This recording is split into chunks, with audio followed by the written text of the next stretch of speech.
Doctor Shyama Prasad Mukherjee सदैव याद किए जाते रहे। बाल्यकाल से ही उनकी विलक्षण प्रतिभा ने उनके उज्जवल भविष्य का निर्णय दे दिया था। डॉक्टर मुखर्जी देश के लिए जन्मे, जिए, जुझे और अंत में शहीद हो गए। एक विधान, एक प्रधान और एक निशान के विचारधारा के साथ चलते हुए उन्होंने कहा था, या तो विधान लूंगा या बलिदान दूंगा। और अंत में उन्होंने देश के लिए अपना बलिदान दे दिया।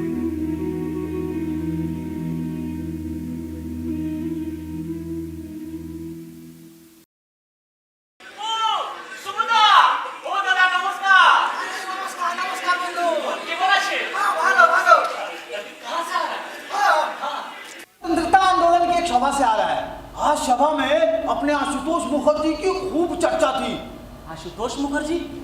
कौन आशुतोष मुखर्जी? बाबा, आशुतोष मुखर्जी की जानी ना? ना। अरे आशुतोष मुखर्जी खूब विद्वान व्यक्ति हैं। वो अपने छात्र जीवन से ही गणित विषय में खूब आगे थे। बाद में वो लंदन मैथमेटिक्स सोसाइटी के सदस्य बने। अभी वो कलकत्ता उच्च न्यायालय के न्यायाधीश हैं। इसके अलावा वो कोलकाता विश्वविद्यालय के उपकुलपति भी आचे। हाँ, ज्योमेट्री संबंधित उन्होंने ऐसी प्रस्तुति की कि उनके इस खोज को मुखर्जी थ्योरम के नाम से जाना गया इंग्लैंड में। की बोलछिन दादा, इतना ज्ञानी व्यक्ति, दादा ऐसे व्यक्ति का दर्शन ही जीवन धन्य कर देगा। दादा दादा हमको भी ले चलो ना, हमको भी उनका दर्शन करना है दादा। हाँ तो चलो हमारे साथ। हाँ, चलो चलो चलो दादा।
मैं जहाँ भी जाता हूँ तुम्हें और बच्चों को साथ लेके जाता हूँ। मैं चाहता हूँ तुम्हें और बच्चों को देश को समझने और देखने का मौका मिले। मेरे बच्चों इधर आओ।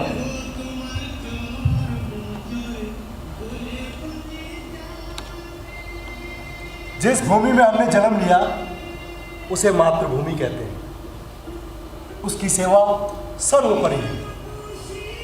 तुम्हें संसार के भिन्न भिन्न देशों की शिक्षा पद्धति और वहाँ की जीवन शैली को जानते हुए अपने देश की रक्षा करनी है और यही हमारा कर्तव्य है। जी पिताजी। आओ।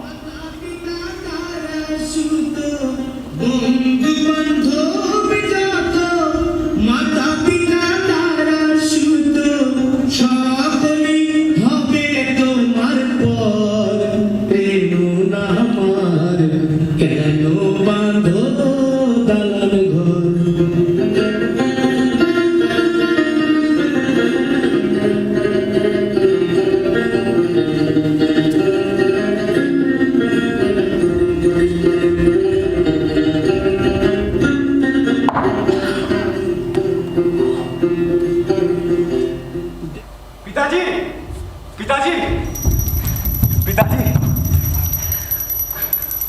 आशीर्वाद दीजिए पिताजी। पिताजी आशीर्वाद दीजिए। अपने श्यामा प्रसाद बाबू पूरे कॉलेज में इंग्लिश बीए ऑनर्स में प्रथम श्रेणी से उत्तीर्ण हुए हैं। क्या बात है, खूब भालो, खूब भालो। बधाई हो बेटा।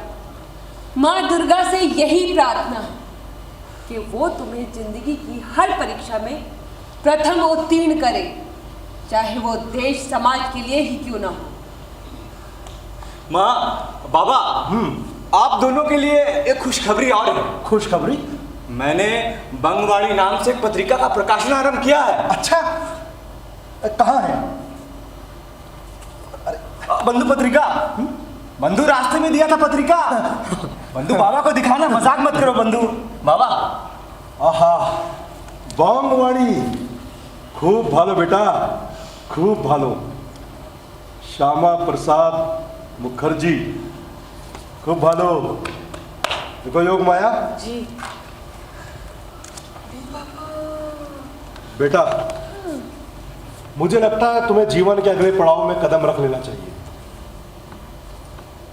तुम्हें विवाह कर लेना चाहिए।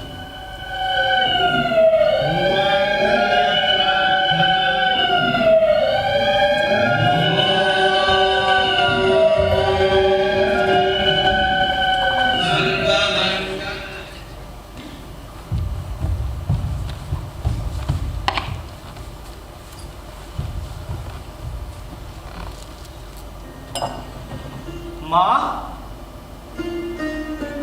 माँ, माँ,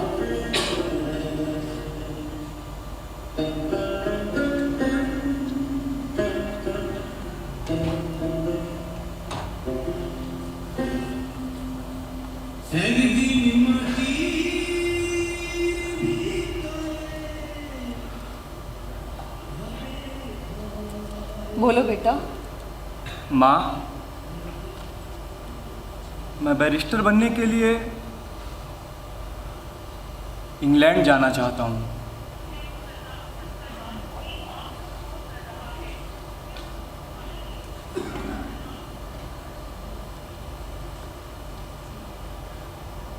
जाओ बेटा, तुम्हारे पिताजी भी यही चाहते थे कि तुम बड़े से बड़े व्यक्ति बनो, देश समाज की सेवा करो। प्राण पाखी उड़े जाते इंजरों से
शुभारंभ।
तुम्हारी पत्नी सुधा का स्वर्गवास हुए आज 2 महीने हो गए। तुम्हारी ये स्थिति और बच्चों को देखकर मेरी चिंता दिन प्रतिदिन बढ़ती जा रही है। क्या होगा इन बिन मां के बच्चों का?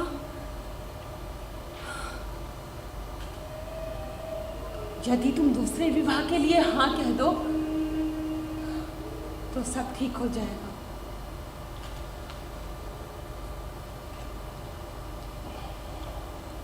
नहीं मां, मैं इसकी स्वीकृति नहीं दे सकता। अब देश की स्वतंत्रता ही मेरा मुख्य उद्देश्य है।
बापू प्रणाम। बापू बापू ये श्यामा प्रसाद मुखर्जी हैं। नमस्कार। बहुत सुना है तुम्हारे बारे में। मालवीय जी के जाने के बाद हिंदुओं का नेतृत्व करने वालों की आवश्यकता थी। यदि ऐसा है तो आप सांप्रदायिक कहकर मेरी भर्त्सना करेंगे। समुद्र मंथन के बाद भगवान शंकर ने विष पान कर लिया था, उसी प्रकार भारतीय राजनीति के विष को पीने के लिए भी किसी की आवश्यकता थी। वो तुम ही पूरी कर सकते हो। पटेल एक कांग्रेसी है जिसका हृदय हिंदू का है। तुम एक हिंदू भाई हो जिसका हृदय कांग्रेस का है।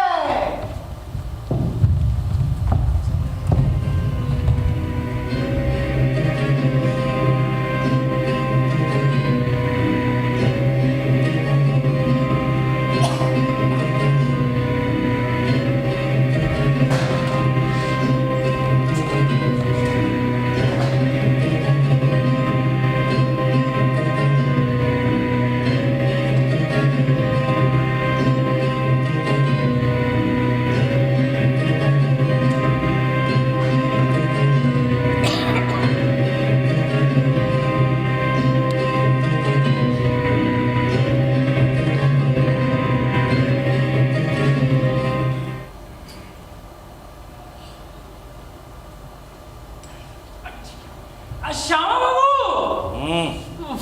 কি বলো শ্যামা বাবু, আর দুটো ভদ্র মানুষ আপনার সাথে দেখা করতে চাইছে। হ্যাঁ, আর আর এইটা এই কাগজটা দিয়েছে, দেখুন তো কি করবো বলুন না। উফ, बुला लो, কি बुला लाओ। ও ঠিক আছে, ঠিক আছে। হ্যাঁ দাদা ভাই আসুন। ও বাবা, नमस्कार नमस्कार। प्रणाम। कहिए। हम हिंदू महासभा की এই ओर से দাদা জল খান। হ্যাঁ,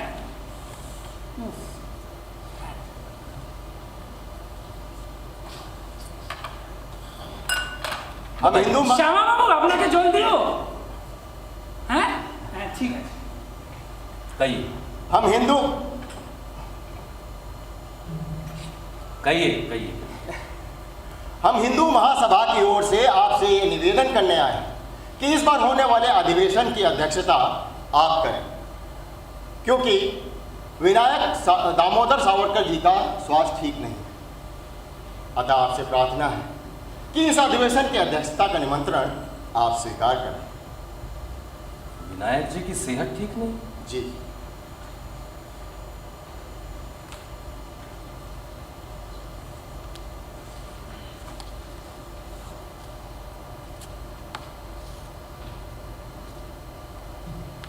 ठीक है, मैं सहर्ष इस अधिवेशन की अध्यक्षता का निमंत्रण स्वीकार करता हूं।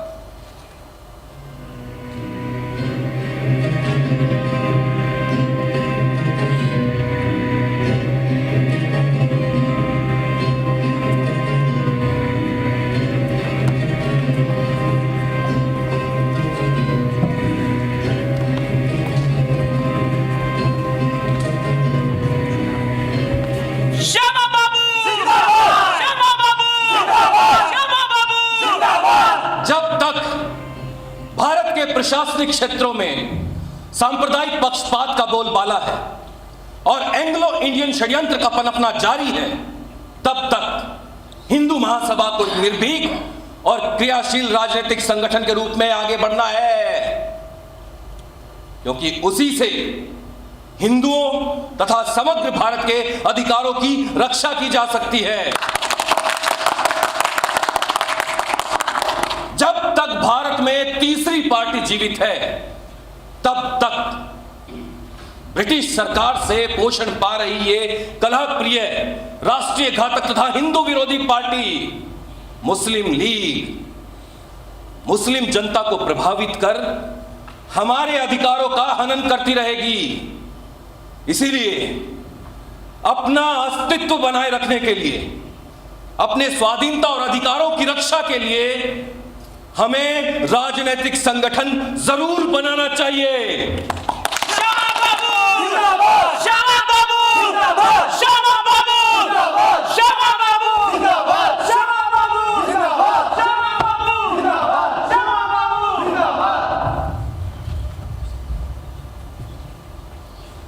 1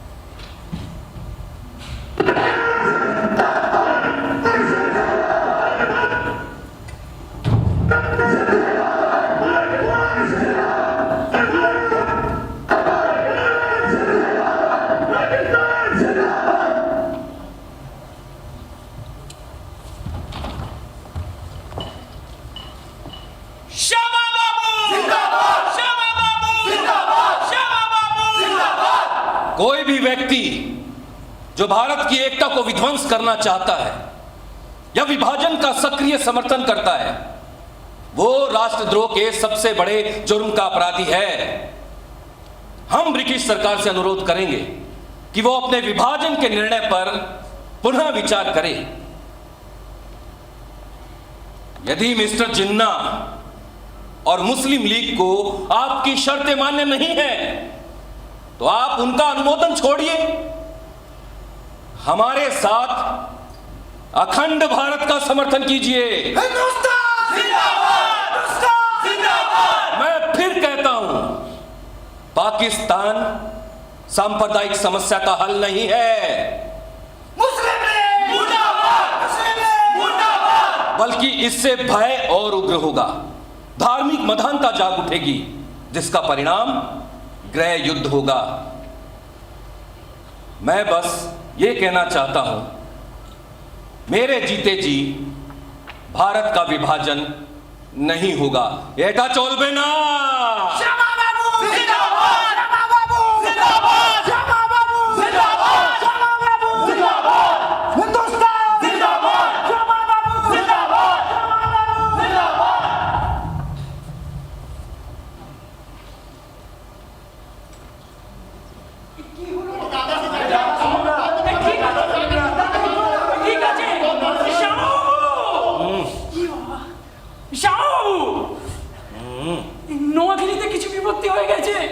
क्या নোয়াখালী में তার জন্য আপনার সাথে কিছু লোক যোগাযোগ করতে চেয়েছে।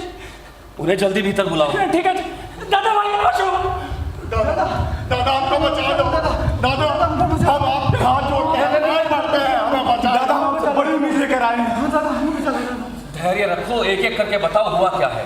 दादा जब से भारत विभाजन की घोषणा हुई है तब से हमारे नोआखाली में हिंसा वारदातें अपने चरम पर पहुंच गई है। हाँ दादा, मुस्लिम लीग ने हिंदू मुस्लिम दंगे भड़का दिए हैं, वहाँ से सारे हिंदुओं को मारकर भगाया जा रहा है ताकि वहाँ पे मुस्लिम प्रदेश बनाया जा सके। मुस्लिम लीग में ब्रिटिश सरकार का हाथ है दादा, हमें बचा लो दादा, हमें बचा लो। महिलाओं के साथ बलात्कार हो रहा है, जगह जगह मासूम बच्चों की हत्या कर उनके शवों को उनकी माताओं के शरीर पर डाल दिया गया है।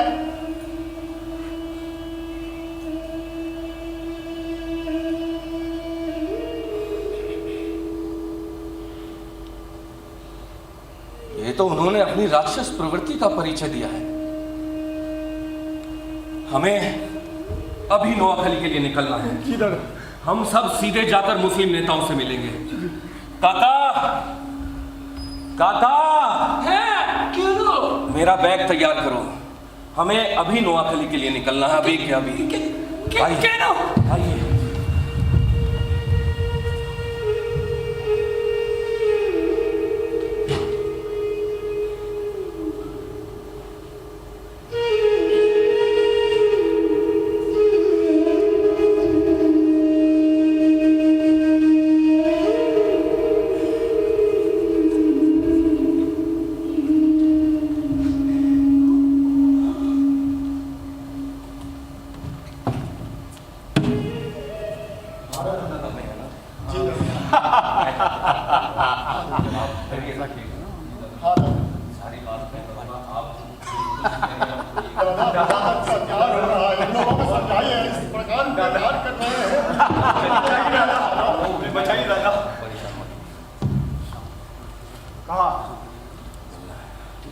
काम क्या है? मियां, कौन है? श्यामा बाबू आए, भेजो। अस्सलाम वालेकुम। मियां, आज जो ये मैं बर्बरता का कृत्य अपनी आंखों से देखकर आ रहा हूं, आश्चर्यचकित हो उठा हूं मैं। आप लोगों की मौन स्वीकृति के बिना ऐसी बर्बरतापूर्ण घटना हो ही नहीं सकती।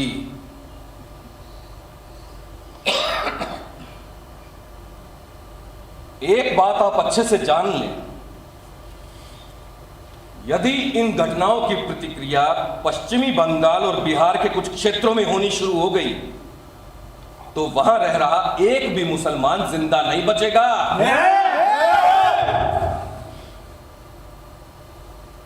अब तक मियां, अब तक हम हिंदुओं ने वहां रह रहे मुसलमानों की सुरक्षा का दायित्व अपने हाथ में ले रखा है।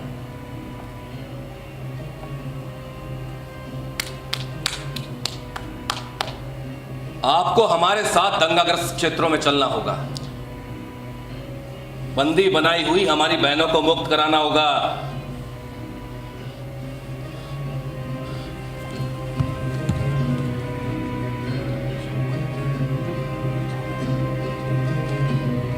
चले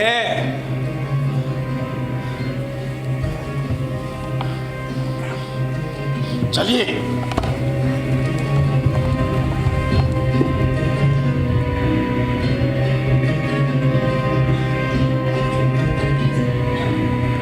हमें मुस्लिम लीग के सारे मंसूबों को विफल करना होगा। जी राजा। जहां भी इस तरीके की घटनाएं होने की खबर मिले, हमें ऐसे ही साथ में रहकर उनका सामना करना है। हे देवी मां, आज हमने अपनी 100 बहनों को मुक्त कराकर कलकत्ता भेज दिया है। ऐसी चुनौतियों का सामना करने के लिए हम हिंदुस्तान नेशनल गार्ड नाम का एक संगठन बनाने की घोषणा करते हैं। हिंदुस्तान जिंदाबाद, चांगा बाबू जिंदाबाद, हिंदुस्तान जिंदाबाद, चांगा बाबू जिंदाबाद, चांगा बाबू जिंदाबाद, चांगा बाबू।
I, Jawaharlal Nehru, do solemnly affirm, read into the office of minister. I will bear true faith and allegiance, Constitution of India as by law established, and I will do right to all manner of people without fear or favor, affection or ill will. I, Jawaharlal Nehru, do solemnly affirm I am not directly or indirectly communicate or reveal any person, any matter which will be brought under my consideration or shall become knows me as minister, except may be required. Do discharge my duty as minister.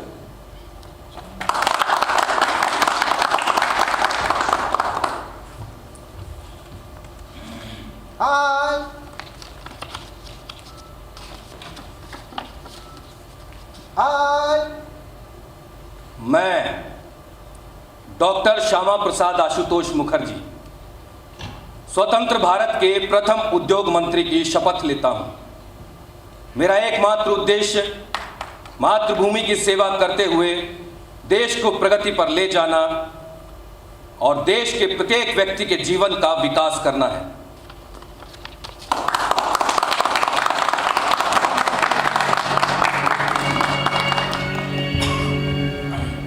नमस्कार, यह आकाशवाणी है। प्रस्तुत हैं आज के मुख्य समाचार। उद्योग मंत्री डॉक्टर श्यामा प्रसाद मुखर्जी द्वारा बेंगलोर में हवाई जहाज कारखाना, बिहार के सिंदरी में खाद बनाने का कारखाना, साथ ही चित्तरंजन में रेलवे इंजन बनाने का कारखाना स्थापित किया। डॉक्टर श्यामा प्रसाद मुखर्जी ने इसकी रूपरेखा कुछ इस प्रकार बनाई है कि इसका लाभ आने वाली 100 पीढ़ियों को मिल सके। आइए अब सुनते हैं मौसम का हाल। अध्यक्ष महोदय,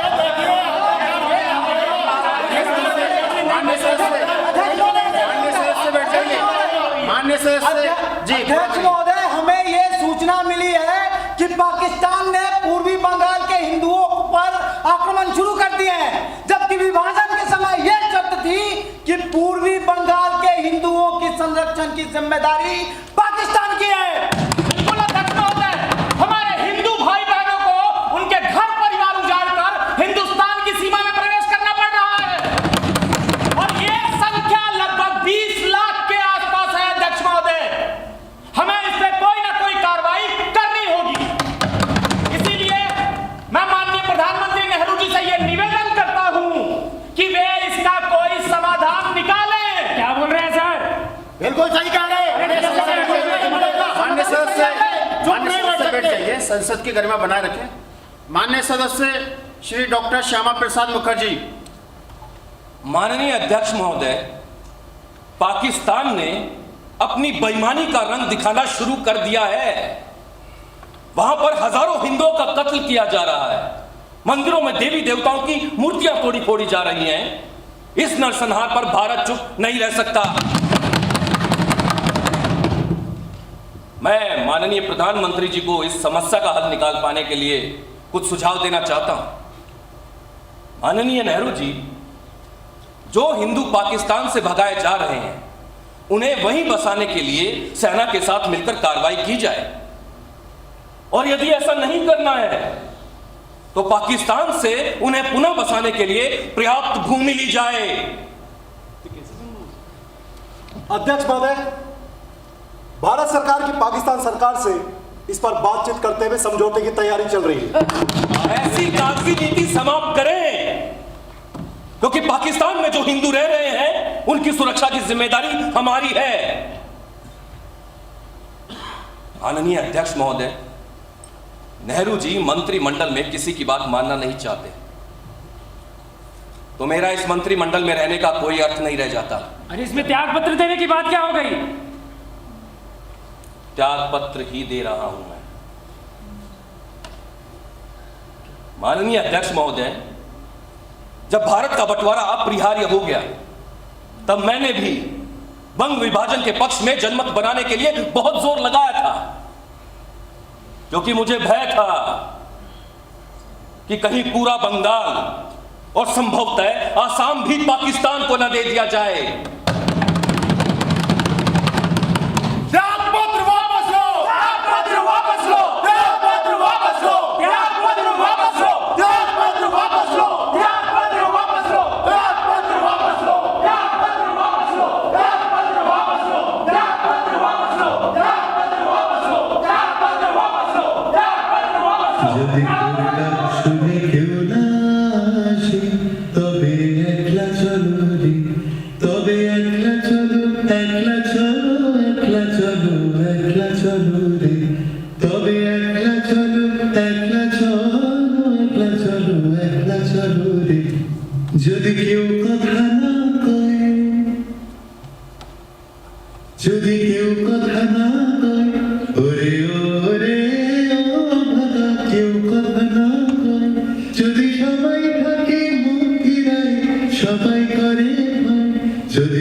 मृत्यु व्याधि भयंकस्य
नमस्कार गुरुजी।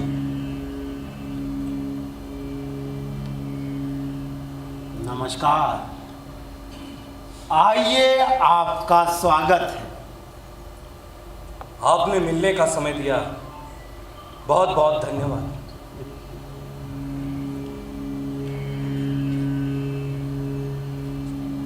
आप राष्ट्रीय हितों के कार्यों में लगे हुए हैं और हमारा संपूर्ण जीवन मां भारती के चरणों में समर्पित है। गुरुजी, मैं अपने मन की व्यथा लेकर आपके पास आया हूं। संकोच कहें। गुरुजी, स्वतंत्र भारत के इस प्रथम मंत्रिमंडल में हर तरह की विचारधारा के लोग हैं, किंतु नेहरू जी की नीतियां और सरकार के फैसलों पर समाजवाद की प्रतिछाया में साम्यवाद की स्पष्ट झलक मिलती है। जम्मू कश्मीर में शेख से दोस्ती और वहां राष्ट्र विरोधी तत्वों को पनपने देने की शय से लेकर मुस्लिम तुष्टीकरण की हद तक जाने वाले नेहरू जी मंत्रिमंडल में अपने साथियों के मशवरे की परवाह तक नहीं करते।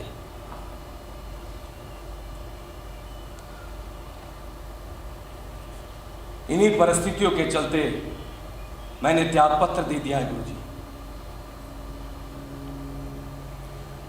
ऐसा वही व्यक्ति कर सकता है जिसकी भारत की अखंडता में गहन आस्था हो। गुरुजी, मैं अपने मन की पीड़ा आपको व्यक्त करके उसका समाधान मांगता हूं। समाधान? गुरुजी, कांग्रेस सांप्रदायिक तुष्टीकरण में लगी है और अन्य दल स्वार्थपरक राजनीति में लगे। गुरुजी, कोई ऐसा दल जो भारत में गहन आस्था रखते हुए बहुसंख्यक हिंदुओं के विषय पर देश की अखंडता से कोई समझौता ना करे। गुरुजी, मन की गहराइयों में उतरकर जब खुद से प्रश्न करता हूं तो सिर्फ एक ही उत्तर मिलता है, एक ऐसा दल बनाया जाए जिसमें हमारे विचारों की झलक हो। मैं आपके विचारों से प्रभावित और पूर्ण सहमत हूं।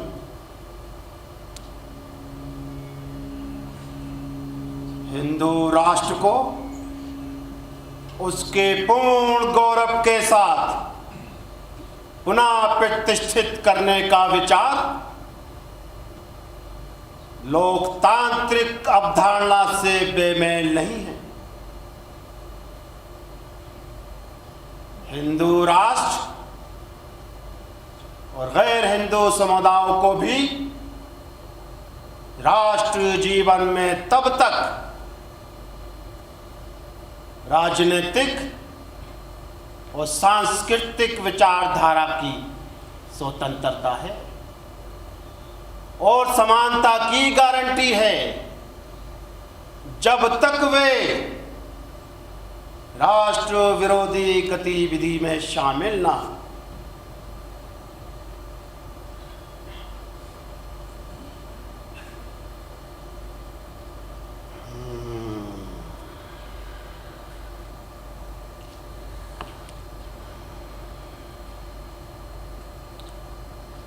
आप एक कार्य कीजिए, पंडित दीनदयाल उपाध्याय के साथ मिलकर एक राजनीतिक दल का निर्माण कीजिए।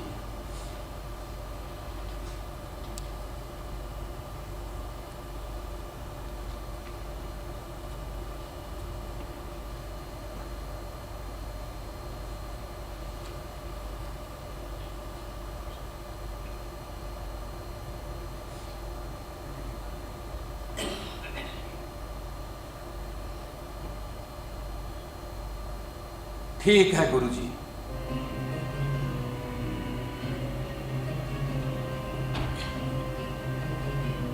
हम 21 अक्टूबर 1951 को राजधानी दिल्ली में भारतीय जनसंघ के निर्माण की घोषणा करते हैं।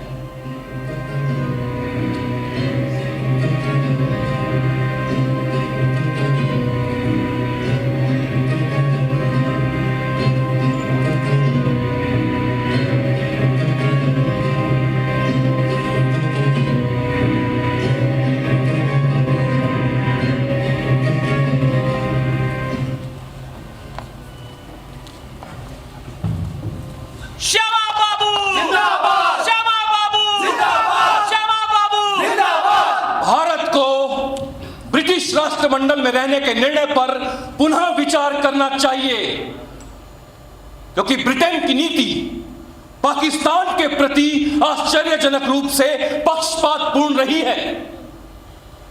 हमारा मानना है कि भारत का विभाजन एक मूर्खतापूर्ण दुखांत घटना है, जिससे कोई उद्देश्य पूर्ण नहीं हुआ, ना ही इससे किसी की सामाजिक, आर्थिक और सांप्रदायिक समस्या को सुलझाने में सहायता मिली है। हमारी पार्टी यह मानती है कि जम्मू कश्मीर विषय को यूएनओ से हटा लेना चाहिए और फिर वहां मत संग्रह का कोई प्रश्न ही नहीं उठाना चाहिए। नेहरू जी विभाजन के बाद भी पाकिस्तान की सनक के सामने लगातार झुकते चले आ रहे हैं और हमें धमकी देते हैं। मैं जनसंघ कुचल कर रख दूंगा। मैं कहता हूं, मैं ऐसी कुचलने वाली मनोवृत्ति को ही कुचल कर रख दूंगा। हिंदुस्तान जिंदाबाद! हिंदुस्तान जिंदाबाद! नेहरू जी दावा करते हैं कि उन्होंने भारत को जान लिया है, मगर वास्तविकता यह है कि उन्होंने अभी तक अपने मानस को, जिस पर अहिंदू और अभारतीय संस्कारों का मोटा पर्दा पड़ा है, जानना बाकी है।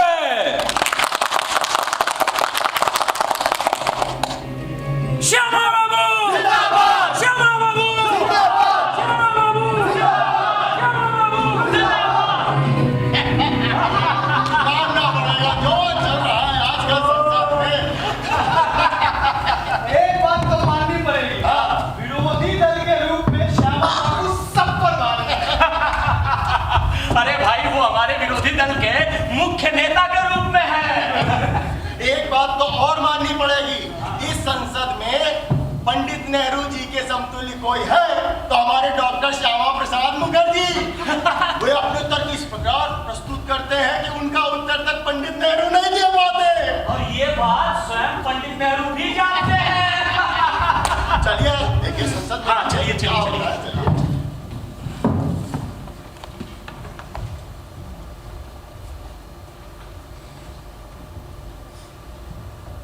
माननीय महोदय, अरे क्या ये तो हमेशा ऐसे ही करते हैं। अध्यक्ष महोदय,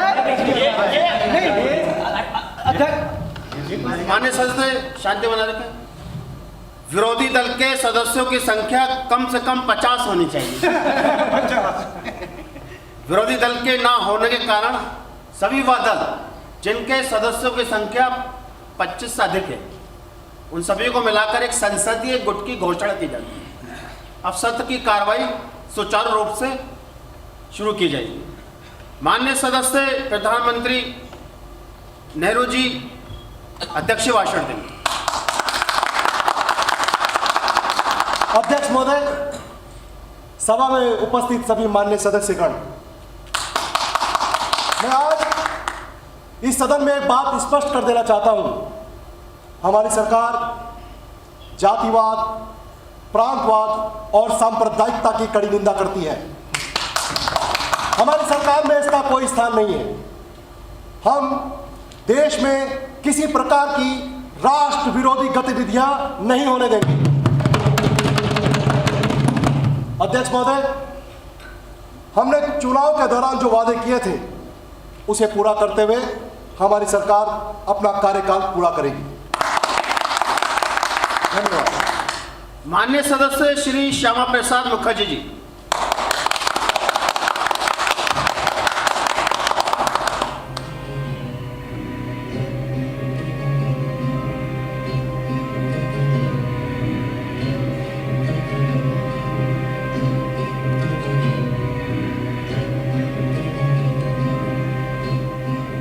माननीय अध्यक्ष महोदय, नेहरू जी ने अपने अध्यक्षीय भाषण में जिस जातिवाद, प्रांतीयवाद और क्या कहते हैं सांप्रदायिकता की निंदा की है, कांग्रेस पार्टी ने चुनाव जीतने के लिए हर सुविधाजनक स्थान पर उसी को बढ़ावा दिया है। यह अत्यंत शोभाजनक तथ्य है। आज हम संसद के माध्यम से यह जानना चाहते हैं कि शेख अब्दुल्ला ने जो घोषणा की है कि कश्मीर रियासत पर भारतीय संसद का कोई अधिकार नहीं है, क्या यह राष्ट्र विरोधी नहीं है? हमें इस पर कड़ी आपत्ति जतानी चाहिए, क्योंकि एक गलती हम बंगाल में कर चुके हैं और ऐसी प्रवृत्ति को बढ़ावा ना मिले।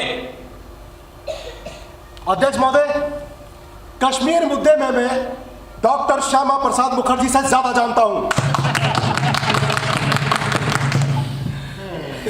देखिए, पाक अधिकृत क्षेत्र संयुक्त राष्ट्र संघ के प्रयत्नों से तो नहीं मिलेगा ना, और आप पत्र व्यवहार कर उसे शांति में ढंग से भी नहीं पा सकते हैं।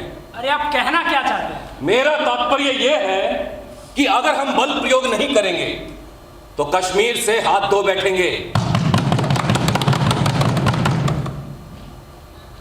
मैं माननीय नेहरू जी को कुछ बताना चाहता हूं। नेहरू जी हमसे कहते हैं मैं सब जानता हूं। ये किसी भी वस्तु के विषय में किसी भी व्यक्ति से अधिक जानते हैं। बताइए, अब ऐसे रवैये के साथ संसदीय काम कैसे चल सकता है? नेहरू जी, मैं आपसे एक बात जानना चाहता हूं। आप कहते हैं कश्मीरी भारतीय पहले हैं और कश्मीरी बाद में, अथवा पहले भारतीय नहीं है, कश्मीरी हैं, फिर भारतीय हैं, पहले पीछे या सर्वदा कश्मीरी ही है, भारतीय है ही नहीं। ये बहुत महत्वपूर्ण बात है, हमें इस पर गौर करना पड़ेगा, क्योंकि एक गलती हम पहले ही बंगाल में कर चुके हैं। अध्यक्ष महोदय, समाचार पत्रों में यह खबर है कि पाकिस्तान से हिंदू निकल रहे हैं, लेकिन उनकी संख्या विशेष नहीं है। माननीय अध्यक्ष महोदय, स्थिति की गंभीरता को ना समझ पाने के कारण ही पूर्वी बंगाल में रह रहे हिंदुओं को अपने जीवन और प्रतिष्ठा से हाथ धोना पड़ा है। अतः ऐसी गलती पुनः ना की जाए। मैं माननीय सदस्य से पूछता हूं, क्या मेरा कथन गलत था? प्रधानमंत्री जी, आपके कथन, वक्तव्य और दृष्टिकोण बिल्कुल गलत है। माननीय अध्यक्ष महोदय जी, अध्यक्ष महोदय जी, मैं आप ही से बात कर रहा हूं। जी कंटिन्यू। यह प्रमाण प्रस्तुत करने की बात है। ये सरकारी सूत्रों से आंकड़े तो प्राप्त हुए ही होंगे। यदि एक सदस्य कहता है कि मुझे सूचना मिल रही है, लोगों की निकासी जारी है, लोग अपना घर छोड़कर जा रहे हैं, तो एक उत्तरदायी प्रधानमंत्री का कर्तव्य होता है कि वो खड़े हो और कहें कि मैं इस पर विचार करूंगा और देखूंगा कि इसे कैसे रोका जा सकता है। अध्यक्ष महोदय, यह परामर्श मुझे उन माननीय सदस्य की तरफ से मिल रहा है जिनके दल भारतीय जनसंघ के बारे में मुझे कहने में जरा भी संकोच नहीं है कि भारतीय जनसंघ एक सांप्रदायिक दल है।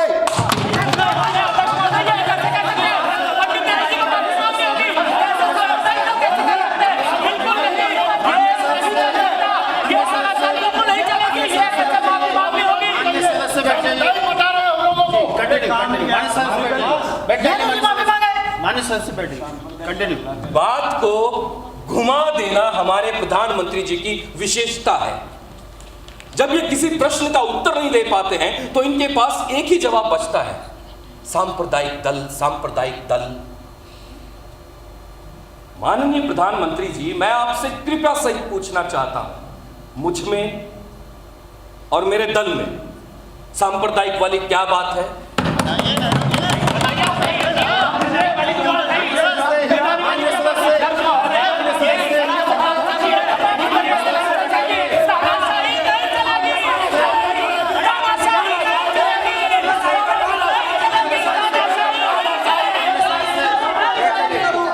संसद की कार्रवाई 4 बजे तक स्थगित की जाती है। और कुछ नहीं करते हैं।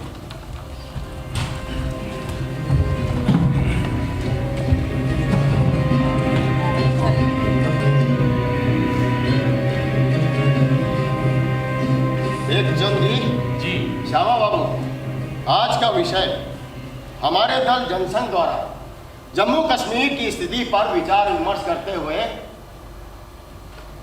उसका निर्णय लेना है। धर्मवीर जी, हमारे दल जनसंघ द्वारा कश्मीर की स्थिति पर बराबर नजर बनाए हुए, परंतु नेहरू जी कश्मीर विषय पर श्री पटेल को कोई कार्रवाई ही नहीं करने दे रहे और स्वयं पूरे कश्मीर मुद्दे को अपने हाथों में लेकर के बैठे हुए हैं। देखिए, हमें अपने मन में स्पष्ट रहना चाहिए कि हम क्या चाहते हैं। यदि हम हवा के रुख के साथ चलना चाहते हैं और कहते हैं कि हम विवश हैं, शेख अब्दुल्ला जी जो चाहे कर सकते हैं, तो कश्मीर हाथ से जाता रहेगा। तो ठीक है, फिर भारतीय जनसंघ ये निर्णय लेता है कि देश के मार्गदर्शन के लिए उन्हें कार्य करना ही चाहिए। और ये विचार कर हमने ये प्रस्ताव पारित किया है, जिसमें कहा गया है कि कश्मीर भारत का अविभाज्य अंग है और उसकी रक्षा करना हमारा कर्तव्य है, क्योंकि मुस्लिम लीग पृथकतावादी प्रवृत्तियों के द्वारा देश का विभाजन करवाया है और अब कश्मीर में भी वही हो रहा है। इसलिए आज 29 जून को कश्मीर दिवस मनाए जाने की घोषणा करते हैं।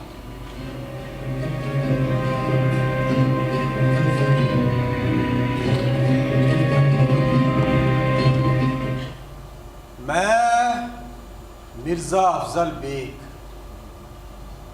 आज 24 मार्च 1952 को कश्मीर असेंबली में अपनी तकरीर रखना चाहता हूँ कि जिसमें जम्मू कश्मीर रियासत भी यूनियन ऑफ इंडिया के तहत अपने आप में एक जमहूरी रियासत होगी। जहाँ तक रियासत के कानून साजी का सवाल है तो हम उसके तहत ऐसा खाका तैयार करना चाहते हैं कि जिसमें जम्मू कश्मीर रियासत भी दूसरी गैर रियासतों की तरह अपने आप में एक जमहूरी रियासत होगी।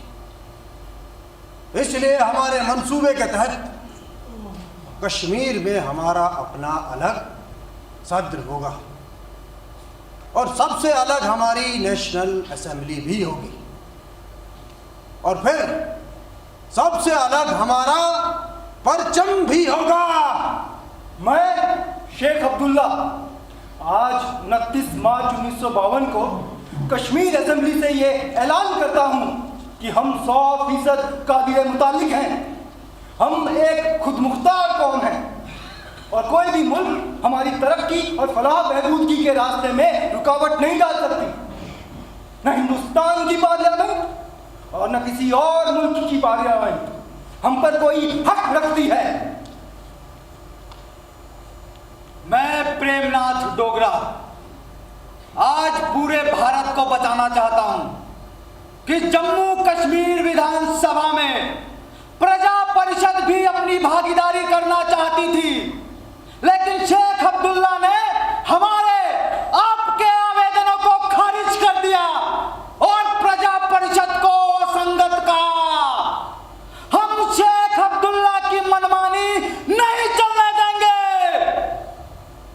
हमारी मांग है कि जम्मू कश्मीर विधानसभा में यह प्रस्ताव कि जम्मू कश्मीर भारत का पूर्ण रूप से अंग है।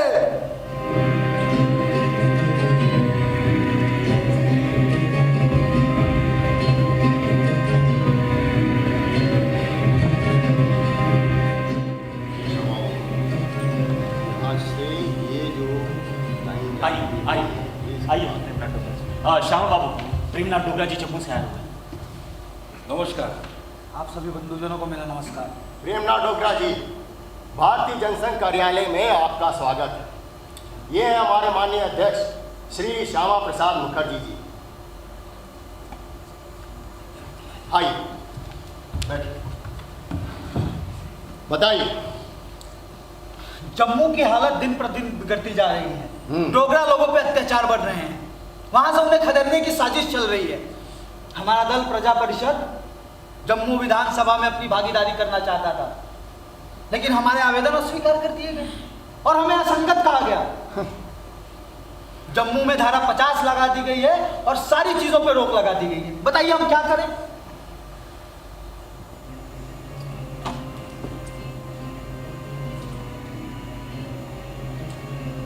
जनसंघ प्रजा परिषद की मांगों का समर्थन करता है और हम आपको आश्वासन देते हैं कि जम्मू कश्मीर सरकार को इस विषय पर उत्तर देना होगा। बिल्कुल।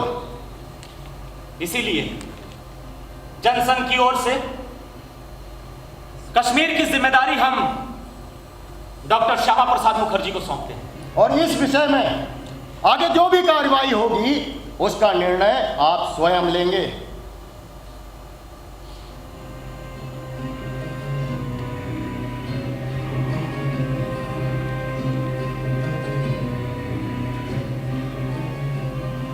आप सबका बहुत बहुत आभार। आज मैं ये जिम्मेदारी ग्रहण करते हुए आप सबके माध्यम से जम्मू कश्मीर सरकार और नेहरू जी को यह बता देना चाहता हूं, आप डोगरा लोगों का नाश करने में समर्थ नहीं होंगे। ये अभी तक हिंसा के समर्थक नहीं बने हैं। और आप डोगरा जी आगे भी कोई विरोधात्मक प्रदर्शन और आंदोलन करना चाहते हैं, उसे अहिंसा के आधार पर ही करें, जिससे जनता का सहयोग और सहानुभूति प्राप्त हो। मैं आज से शेख अब्दुल्ला और नेहरू जी से पत्राचार आरंभ करूंगा। सब कुछ होगा।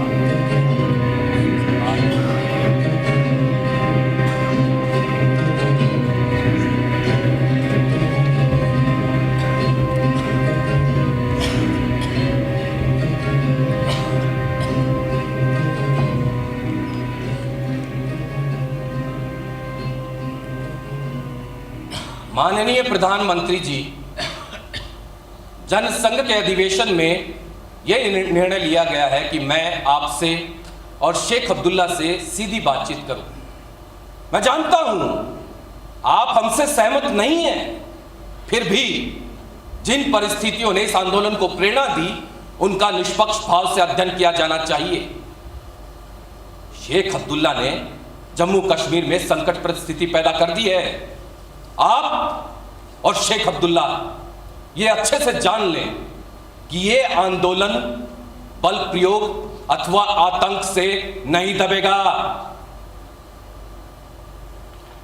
मेरे विचार से प्रजा परिषद का यह आंदोलन न केवल सांप्रदायिक है, बल्कि इसे भारत में पड़ रहे संकुचित मनोवृत्ति वाले लोगों का समर्थन भी प्राप्त है।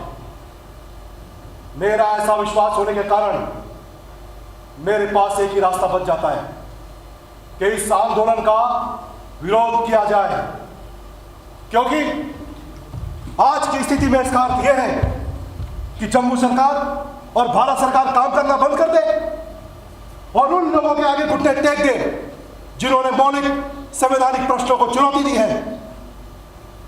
आपका पत्र मैंने पढ़ा। मुझे ऐसा लगता है कि आपके और मेरे बीच में बातचीत के लिए साझी पृष्ठभूमि भी नहीं है। मुझे लगता है आप अपने से असहमत लोगों के विचारों को सुनने की मनस्थिति में भी नहीं है। आप स्वयं खेद अनुभव करेंगे कि आप तर्क का उत्तर तर्क से नहीं दे पाते हैं। जम्मू कश्मीर में रह रहे देशवासियों की सिर्फ इतनी मांग है कि उनकी रियासत पूर्ण रूप से भारत में शामिल हो। किंतु हमारे देश के प्रजातंत्र का दुर्भाग्य है, विरोधी दल को दबाने के लिए प्रिवेंटिव डिटेंशन एक्ट का आश्रय लिया जाता है।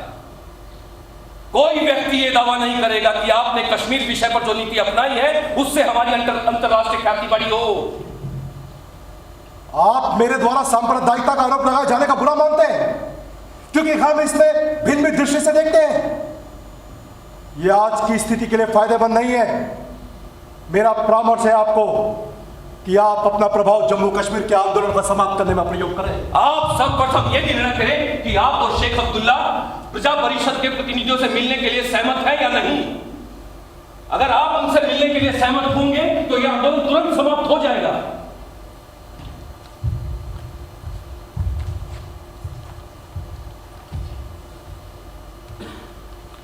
व्यक्तिगत वार्तालाप लाभप्रद हो तो मैं किसी भी समय आपसे मिलने आ सकूंगा। आपका पत्र मैंने मिलने के बहुत देर बाद। भालो, खूब भालो।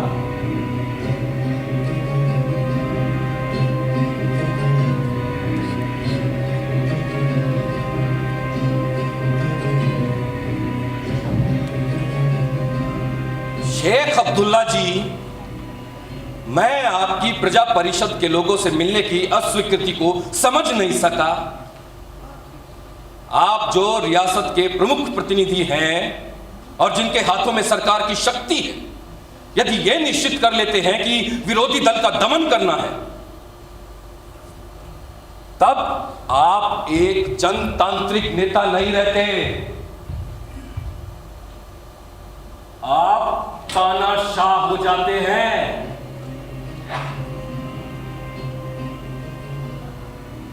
और इतिहास गवाह है, प्रभुत्व संपन्न तानाशाह को स्वाधीनता संग्राम में पराजित होना ही पड़ता है।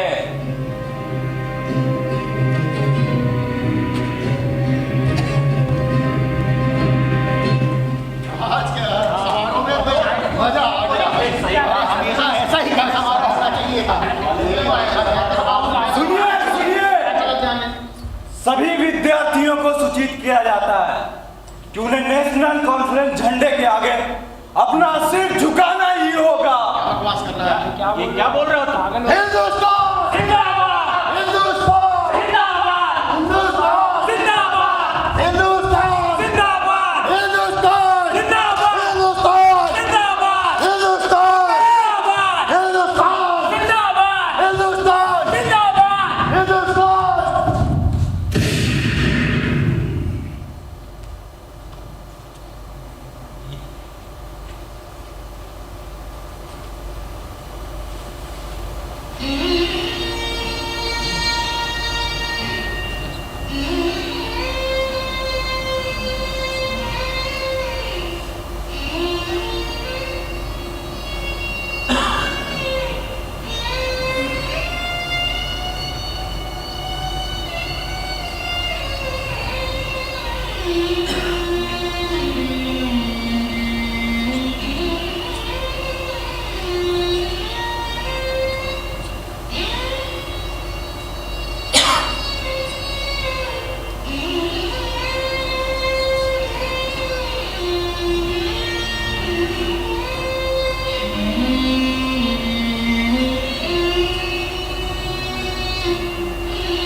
हमारे लोगों की अस्थियों को दिल्ली लेके जाएंगे। दिल्ली चलो, दिल्ली चलो, दिल्ली चलो, दिल्ली चलो, दिल्ली चलो, दिल्ली चलो, दिल्ली चलो, दिल्ली चलो। हिंदुस्तान जिंदाबाद, हिंदुस्तान जिंदाबाद। दिल्ली चलो, दिल्ली चलो, दिल्ली चलो, दिल्ली चलो, दिल्ली चलो, दिल्ली चलो, दिल्ली चलो, दिल्ली चलो। हिंदुस्तान जिंदाबाद, हिंदुस्तान जिंदाबाद।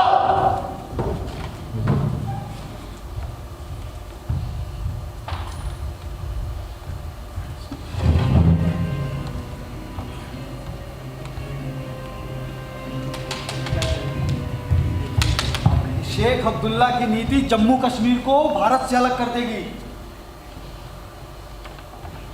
अभी लद्दाख का बौद्ध समुदाय, कश्मीरी नागरिक सभी शेख अब्दुल्ला के विरुद्ध हैं, क्योंकि शेख अब्दुल्ला की नीति जम्मू कश्मीर को दूसरा पाकिस्तान बनाने की है।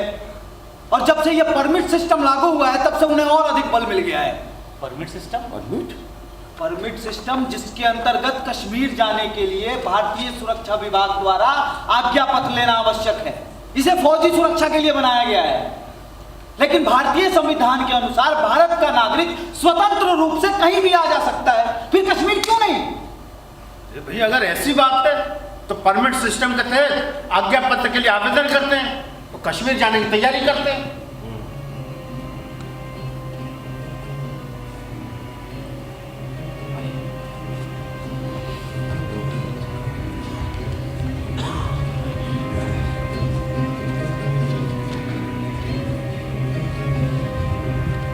श्यामा बाबू, इस तरीके से कार्य नहीं होगा, हमें कुछ ना कुछ तो करना होगा।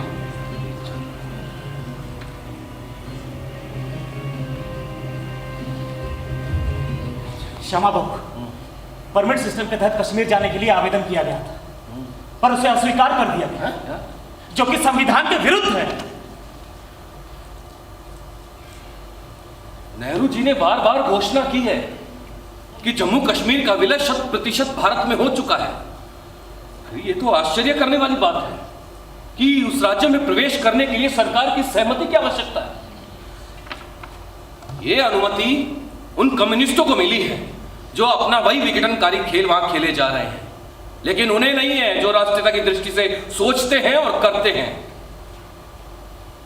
यदि उन्हें ऐसा लगता है कि वो हमें रोक लेंगे, तो वो गलत सोचते हैं।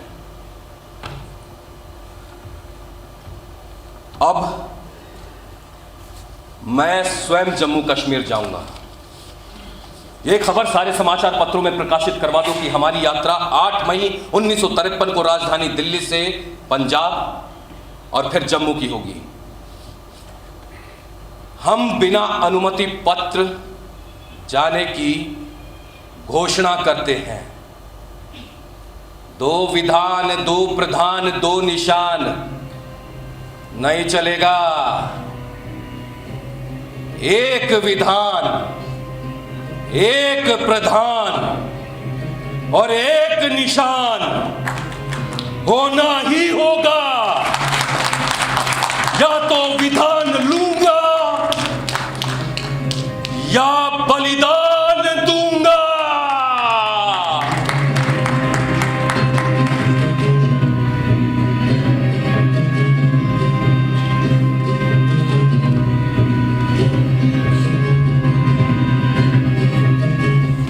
डॉक्टर शर्मा जी, डॉक्टर शर्मा जी, जी सरकार की आपकी यात्रा के विषय में देखिए, जम्मू कश्मीर में प्रजा परिषद का आंदोलन शुरू हुए 6 माह हो चुके हैं। वहां 2500 से अधिक सत्याग्रहियों को बंदी बनाया जा चुका है। 30 सत्याग्रहियों को गोली मारी जा चुकी है। और यही आंदोलन पंजाब और दिल्ली में 2 माह हो गए हैं शुरू हुए, जिसमें लगभग 1700 से अधिक सत्याग्रहियों को बंदी बनाया जा चुका है। अच्छा डॉक्टर शर्मा जी, आप सरकार से क्या उम्मीद करते हैं? देखिए, जो ये आंदोलन शांतिमय ढंग से चल रहा है, अब समय आ गया है कि इसे समाप्त किया जाए। इसीलिए मैं जम्मू जा रहा हूँ। डॉक्टर शर्मा जी, सरकार तो आपको वैसे ही पकड़ ली, जैसे देव पांडे जी और त्रिवेदी जी को पकड़ लिया था। वो तो छूट गए, और मुझे किस कानून के तहत पकड़ेंगे? प्रिवेंटिव डिटेंशन एक्ट के जी मैं भी छूट जाऊंगा। मेरा जम्मू जाना इस कानून के तहत नहीं आता। अच्छा डॉक्टर शर्मा जी, आपके साथ इस यात्रा में कौन कौन है बता सकते हैं? मेरे साथ इस यात्रा में वैद गुरुदत्त, टेकचंद शर्मा, अटल बिहारी वाजपेयी और प्रेमनाथ डोगरा जी और संपूर्ण भारत मेरे साथ है।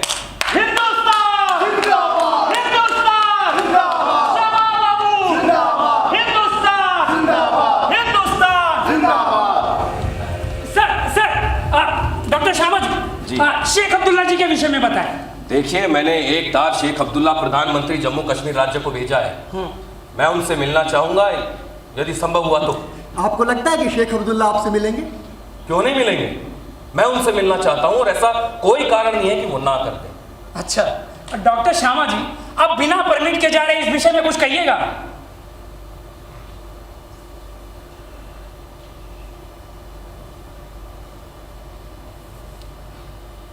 परमिट?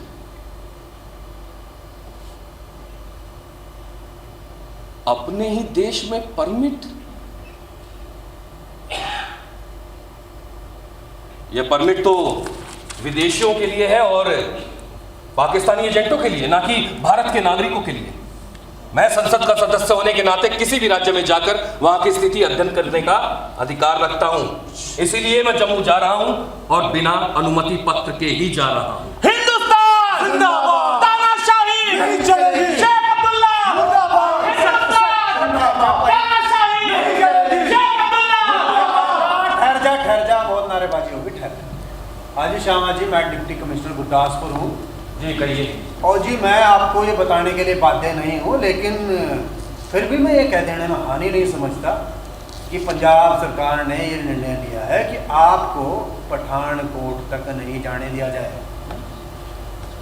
और हाँ, मैं आपको ये भी नहीं बता सकता कि आपको कब और कहाँ बंदी बना दिया जाए। और जी इसलिए मैं अभी अपनी सरकार की आज्ञा का पालन करूँगा। धन्यवाद। चलता हूँ। सर एक सर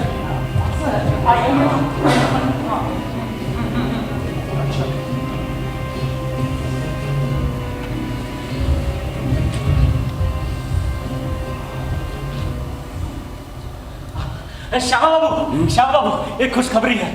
डिप्टी कमिश्नर साहब मिले थे अभी, उन्होंने बताया कि उनको और उनकी सरकार को ये आदेश मिला है कि डॉक्टर श्यामा प्रसाद मुखर्जी को आगे जाने दिया जाए और साथ ही उनके साथियों को भी जाने दिया जाए।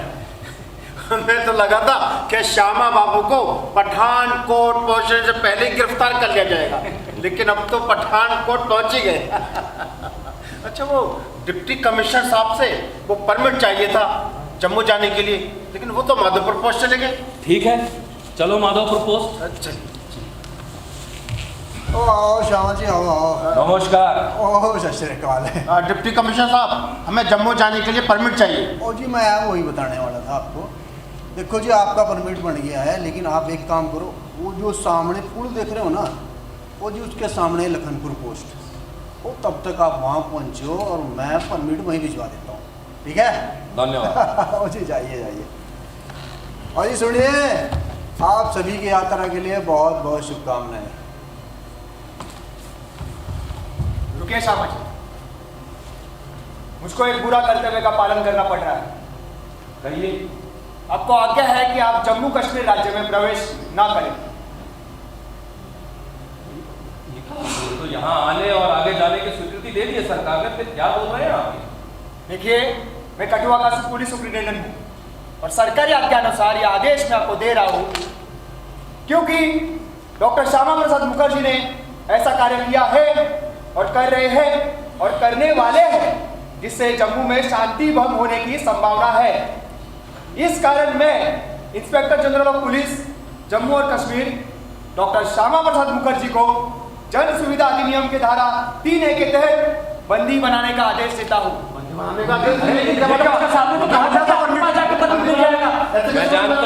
मैं जानता हूँ हम किसी सोचे समझे षड्यंत्र का शिकार हो रहे हैं। ठीक है, मैं वैद्य गुरुदत्त टेकचंद शर्मा के साथ अपने आप को पुलिस के हवाले करता हूं। चलिए।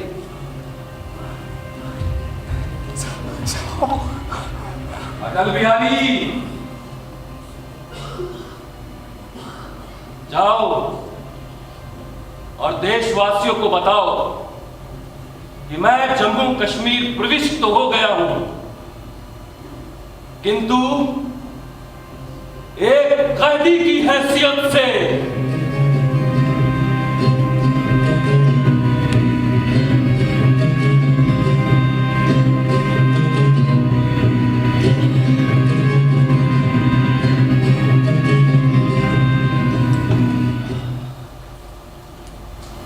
जी जनाब, आपका तो बीपी बढ़ रहा है।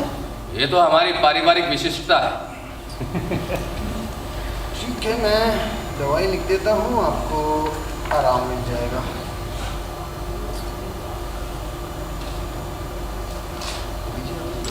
चलिए।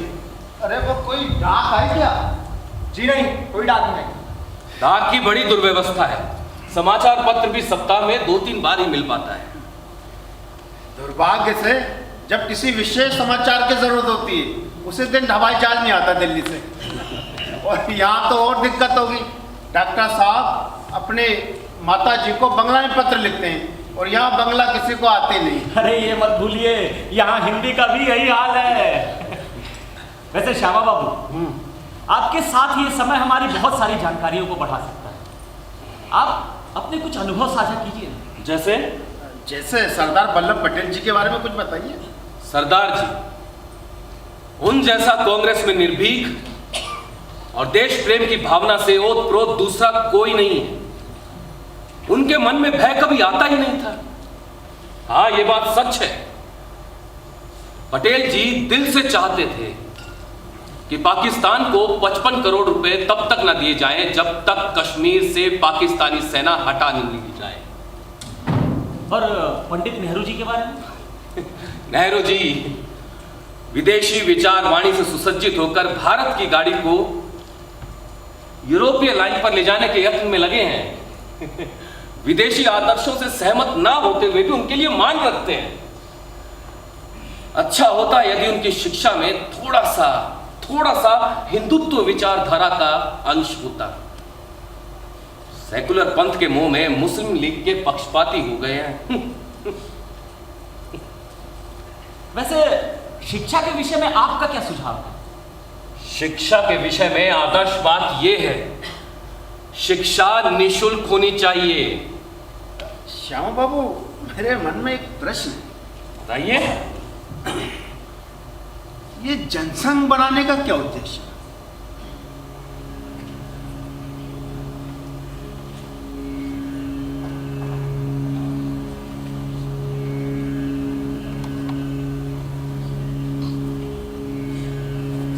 ये राजनीतिक दल किसी जाति अथवा धर्म के लिए नहीं बनाया गया है।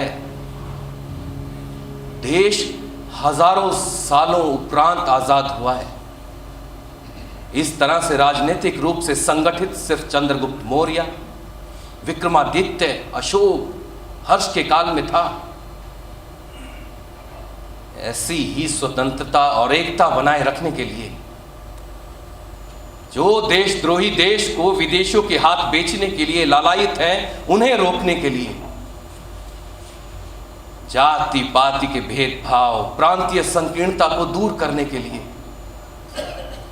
लोगों में मातृभूमि के प्रति भक्ति भावना पैदा करने के लिए, देश को शक्ति संपन्न और विकसित बनाने के लिए, ऐसे सभी विचारों को मन की गहराइयों में रखकर भारतीय जनसंघ की स्थापना की गई है।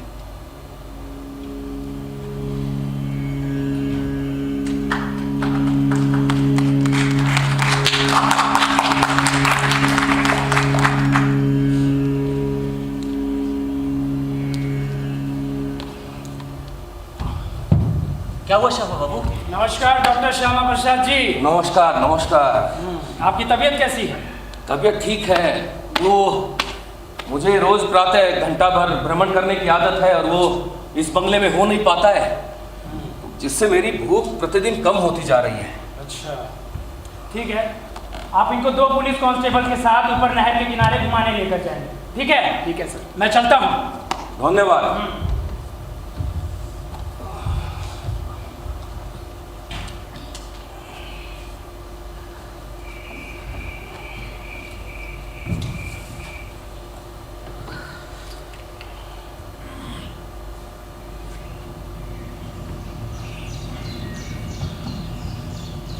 क्या आज हम भ्रमण के लिए जा सकते हैं? नहीं, कोई आज्ञा पत्र नहीं आया।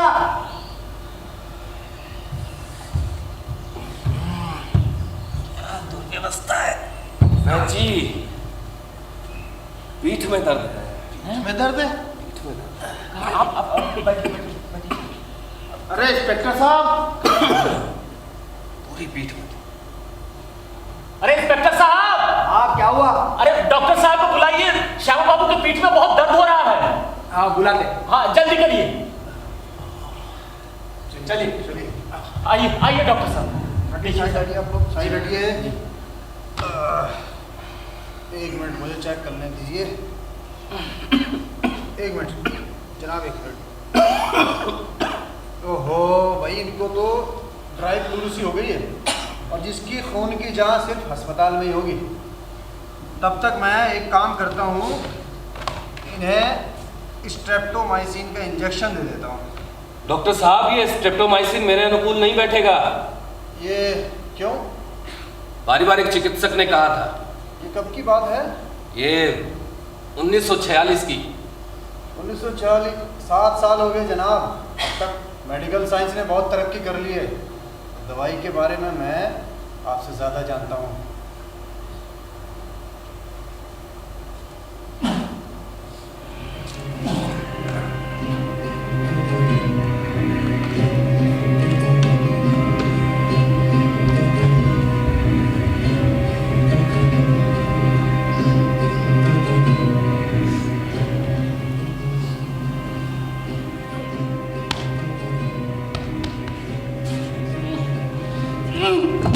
श्यामा बाबू! श्यामा बाबू! श्यामा बाबू! श्यामा बाबू! अरे श्यामा बाबू! इंस्पेक्टर साहब! अरे डॉक्टर साहब, जल्दी बुलाइए! अरे श्यामा बाबू! जल्दी बुलाइए! श्यामा बाबू! मैं रसोई से कुछ लेकर आता हूँ। हाँ, लेकिन जल्दी जल्दी! अरे इंस्पेक्टर साहब, जल्दी जल्दी! श्यामा बाबू! आराम से! श्याम बाबू, ये दालचीनी मुंह में रख लीजिए, कुछ आराम मिलेगा। देखिए क्या हुआ है। ओहो, इनकी तबीयत बहुत ज्यादा खराब है, इनको हॉस्पिटल ले जाना पड़ेगा तुरंत। इंस्पेक्टर चलिए चलिए चलिए अरे हम लेके चलते हैं ना। अरे हम आपके लिए आज्ञा पत्र नहीं आया। अरे तो आज्ञा पत्र ले आइए, हमें नहीं चले, नहीं जाने देंगे। आप रुकिए यहीं पर। अरे नहीं जाने देंगे हमें। देखिए, आज्ञा पत्र ले आते हैं हम, यहीं रुकिए। नहीं अब डॉक्टर साहब को ऐसा नहीं छोड़ सकते। जाने दे। अकेले ले गए। अरे हमारे लिए आज्ञा पत्र ले आते तो क्या हो जाता? अकेले लेकर चले गए। श्यामा बाबू, क्या तरीका? अकेले ले गए।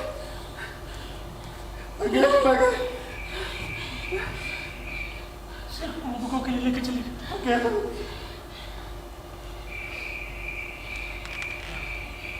पता नहीं कैसे तरीका।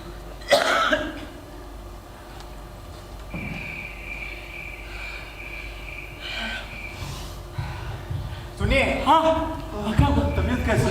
आपको हॉस्पिटल बुलाया गया है। चलिए चलिए चलिए।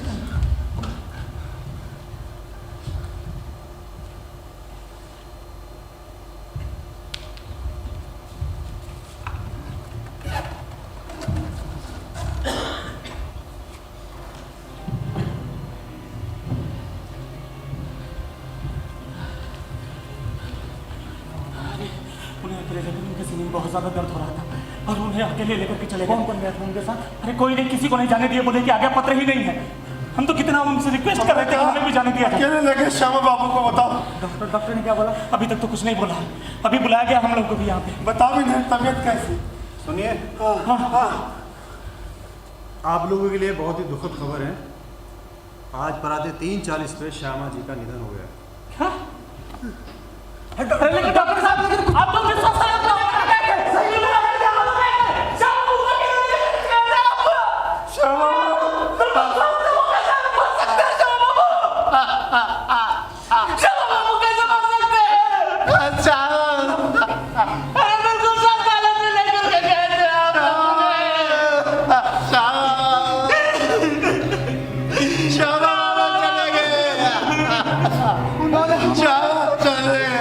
हमारे लिए अपनी जान दे दी, देश के लिए बलिदान हो गए।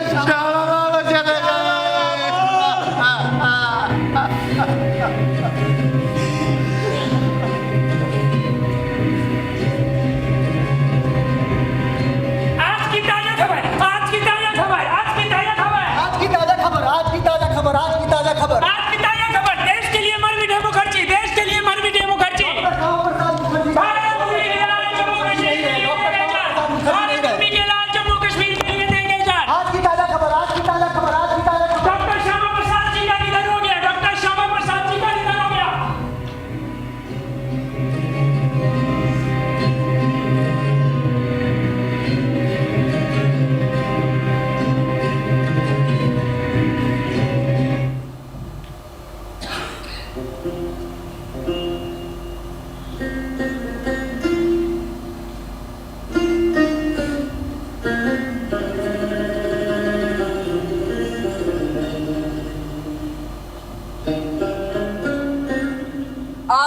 दिनांक 30 जून का लिखा हुआ पत्र मिला। पूरा राष्ट्र मेरे प्रिय पुत्र के निधन का शोक मना रहा है। मेरे पुत्र को एक शहीद की मृत्यु प्राप्त हुई है। उनकी मां होने के नाते मुझे जो शोक है वो इतना गहरा और अनन्य है कि शब्दों में व्यक्त नहीं किया जा सकता। मैं आपसे न्याय की मांग करती हूं। मेरे पुत्र की मृत्यु नजरबंदी के दौरान बिना मुकदमा चलाए हुई है। आपने अपने पत्र में यह समझाने की कोशिश की है कि कश्मीर सरकार ने वह सब कुछ किया था जो किया जाना चाहिए, किंतु आपकी यह धारणा उन सूचनाओं और आश्वासनों पर आधारित है जो आपको प्राप्त हुई है। आपने अपने पत्र में यह भी लिखा है कि मेरे पुत्र की नजरबंदी के दौरान आप कश्मीर में ही मौजूद थे, परंतु हैरानी है कि उनसे वहां व्यक्तिगत रूप से मिलने से आपको किसने रोका था? मेरे पुत्र की मृत्यु रहस्यमयी परिस्थितियों में हुई है। क्या यह अत्यधिक स्तब्धकारी और आश्चर्यजनक नहीं है? जब से उन्हें वहां नजरबंद किया गया, मुझे यहां, जो कि मैं उनकी माता हूं, को जो कश्मीर सरकार से सबसे पहली सूचना मिली वो ये कि अब आपके पुत्र इस संसार में नहीं रहे, वो भी उनकी मृत्यु के कम से कम 2 घंटे के उपरांत। यह संदेश कितनी निर्दयता से इतने संक्षिप्त तरीके से भेजा गया। मेरा कश्मीर सरकार पर यह आरोप है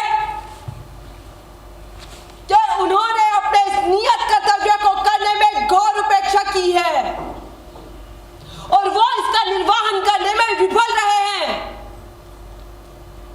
यह एक ऐसा विषय है जिसकी जांच होनी चाहिए।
जबरदस्त रोल किया आपने, बहुत ही जबरदस्त, बहुत इमोशनल।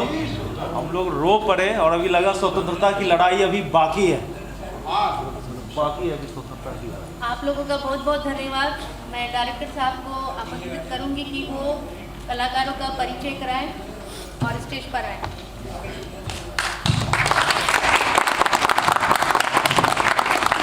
देखिए 2 मिनट पात्र परिचय हो जाए। सुशील अर्नव सिंह,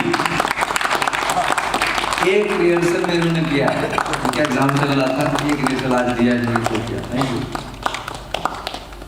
रोशन अभिषेक गुप्ता इस नाटक के असिस्टेंट डायरेक्टर ने बहुत मेहनत किया है, हर चीज के लिए, एक छोटी चीज के लिए दौड़ रहे हैं। Thank you Abhishek. Mudassir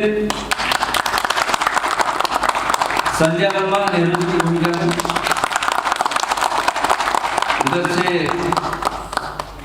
Ankit, Sujit,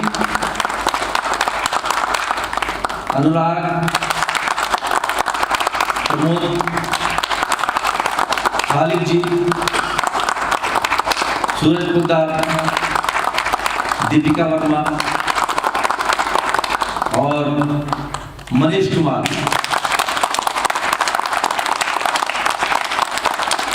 light किया है चिन्मय दास जी ने। चिन्मय सर आप आइए प्लीज, हमारे सीनियर आइए बंद करिए। म्यूजिक बीजेएम किया है रवि शर्मा जी ने, आइए। ऑपरेट किया है नीतीश झा, बीएनए से पास आउट है, आइए। नाटक के राइटर हैं ज्योति जेलिया, इन्होंने लिखा है तभी ये मंच पे आया, मैंने सिर्फ इन लोगों को डायरेक्शन दिया है।